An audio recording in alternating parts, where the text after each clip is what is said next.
Hi hello friends, అందరు ఎలా ఉన్నారు? నేనైతే చాలా బాగున్నాను. ఈరోజు సరికొత్త వీడియోతో మీ ముందుకైతే రావడం జరిగింది. ఈరోజు అయితే మేము గుమ్మడి ఆకుకూరను అయితే వండబోతున్నాము. ఈ ప్రాసెస్ అంతా కూడా ఎట్లా ఉంటుందో మీకైతే చూపిస్తాము. అది కూడా ఈరోజు మా అమ్మ అయితే వండుతుంది. ఆ వీడియో అంతా కూడా మీకు చూపిస్తాను. చివరి వరకు చూసే ప్రయత్నం చేయండి. ఈ వీడియో చివరి వరకు చూడండి, ఇంట్రెస్టింగ్గా ఉంటుంది. ఇప్పుడైతే కనుక స్టార్ట్ చేసేద్దాం. ఫ్రెండ్స్, ఇదే అనమాట గుమ్మడి ఆకుకూర. చూడండి, ఈ విధంగా అయితే ఉంది. మేమైతే దీన్ని చాలా ఇష్టంగా అయితే తింటాము. ఇప్పుడైతే మా అమ్మ అయితే ఆకుకూరను అయితే ఇప్పుడు శుభ్రం అయితే చేస్తుంది. ఈ విధంగా దీనిని అయితే శుభ్రం చేసుకోవాలి. ఇలా శుభ్రం చేసుకోకపోతే తినడానికి బాగోదన్నమాట. మొత్తం ఈ కూరనంతా కూడా శుభ్రం చేసాము. ఇప్పుడు దీన్ని కొయ్యాల్సి ఉంది. ఇప్పుడు దీన్ని కొయ్యాలన్నమాట. ఇప్పుడైతే మా అమ్మగారు అయితే కోస్తున్నారు. చూడండి, ఈ విధంగా చిన్న ముక్కలుగా కోసుకోవాలి. ఎందుకంటే పెద్ద ముక్కలుగా కోసుకుంటే తినడానికి బాగోదన్నమాట. ఇలాగే చిన్న ముక్కలుగా కోసుకొని మనమైతే వండుకోవాలి.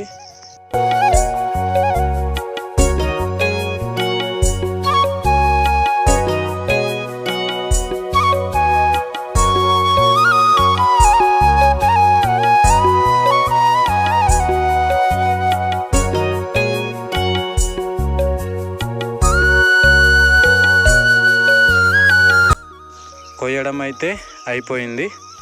ఇప్పుడైతే ఈ కోసిన ఆకునైతే చిన్న ముక్కలుగా చింపుకోవాలి. ఇలా చింపుకుంటేనే కూర అనేది బాగుంటుంది. ఎందుకంటే కోసేటప్పుడు పెద్ద ముక్కలుగా అయిపోద్ది ఆకు. ఆ కాడలు అయితే చిన్న ముక్కలుగానే కొయ్యాలి. ఆకు చింపగలం కాబట్టి ఈ విధంగా పెద్ద ముక్కలుగా కోసి ఈ విధంగా చింపుకోవాలి. అమ్మగారు అయితే చింపుతున్నారు. ఇప్పుడు మేము ఎలా వండుతామనేది ఈ వీడియోలో మీకు చూపిస్తాము. మీరందరూ కూడా మా వీడియోస్ని మీరు సపోర్ట్ చేయాలని కోరుకుంటున్నాను. ఇప్పుడైతే ఉల్లిపాయ అయితే కోస్తున్నాం. ఈ కూర కలుపుకోవడానికి ఈ విధంగా ఉల్లిపాయ అలాగే పచ్చిమిర్చి వెల్లుల్లి అయితే ఈ గుమ్మడి ఆకుకూరకి కలుపుకుంటాము. ఈ కూరలో మసాలాలు కానీ కలిపితే బాగుండదన్నమాట. అందుకనేసి మేము ఎటువంటి మసాలాలు కూడా కలపకుండా వండుతున్నాము.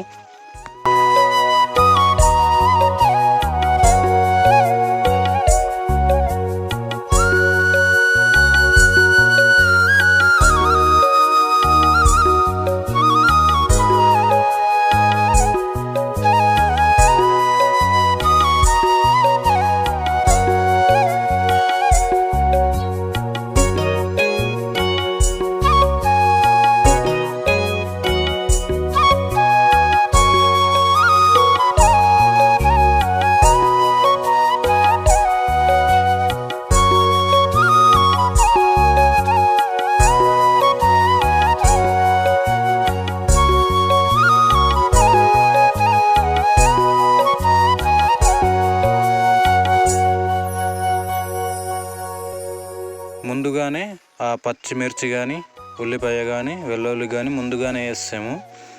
తర్వాత ఈ కూరను అయితే వేసుకుంటున్నాము. మేము ప్రతి వంటలో కూడా ఈ విధంగానే చేసుకుంటాము, ఈ ఆకుకూరల వంటలన్నీ కూడా. అలాగే పైనుంచి కొద్దిగా సాల్ట్ అయితే వేస్తున్నాము. ఇప్పుడు పొయ్యి మీద ఎత్తుకొని ఒక 10 నిమిషాల వరకు అయితే ఉడకనిచ్చి తర్వాత కలుపుకోవాలి. పైన కొద్దిగా నీళ్ళు అయితే పోస్తున్నాం, ఎందుకంటే కూర ఉడకడానికి. 10 నిమిషాలు ఉడికిన తర్వాత ఈ విధంగా అయితే కలుపుకోవాలి. ఎందుకంటే త్వరగా ఉడకడానికి అవకాశం ఉంటుంది. కలుపుకోకపోతే ఓన్లీ కిందది మాత్రమే ఉడుకుతుంది.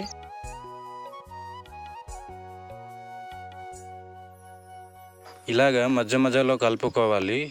ఎందుకంటే ఈ కూర ఉడకడానికి మ్యాక్సిమం 20 నిమిషాలు అయితే పడుతుంది.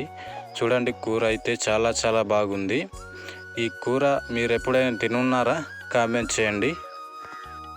ఈ కూర అంతా కూడా ఉడికిపోయింది. ఉడికిందో లేదో అని చెప్పి అమ్మగారు అయితే చూస్తున్నారు. ఈ కూర అయితే ఉడికిపోయింది. ఎందుకంటే ఎక్కువ ఉడికిపోయినా కూడా తినడానికి బాగుండదన్నమాట. ఇలాగా 2 నిమిషాలు తిప్పిన తర్వాత ఈ కూర అనేది దించేసుకోవాలి. చూడండి, కూరలో వాటర్ అనేది లేదు. అలాగా కూర ఉంటేనే బాగుంటుంది అన్నమాట. ఇప్పుడైతే కనుక ఈ కూరని అయితే టేస్ట్ అయితే చేస్తున్నాను.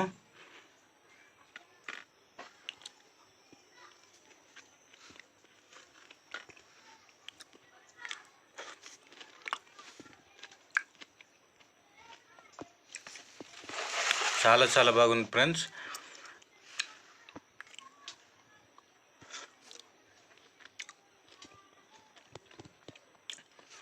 కూర అయితే కనుక చాలా చాలా బాగుంది.